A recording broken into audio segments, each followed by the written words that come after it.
G'day guys. Given that the difference between real and nominal GDP is dependent on changes in prices from one year to another, it's important to have a bit of an understanding of how prices are measured at an aggregate level and how we also measure the changes in prices. So we're going to be looking at the price level and inflation. The price level is the average price of goods and services in an economy.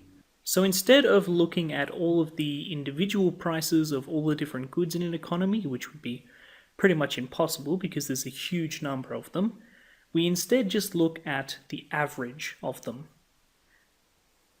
Now, even getting an average of all of the goods and services in an economy would be just about impossible, so we typically have other ways of measuring it.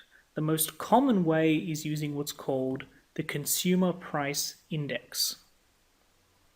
With the Consumer Price Index, we take a basket of goods, which in other words is just a chosen collection of goods, and we take the total price of the basket.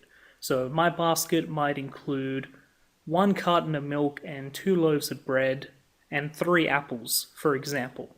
And I would take the total price of all of those items in those given quantities, and that would give me my Consumer Price Index. Now, of course, in reality, the Consumer Price Index is a lot more complicated than that very oversimplified example. The Australian Consumer Price Index currently consists of a basket with the goods being broken up into 11 categories, which you can see here.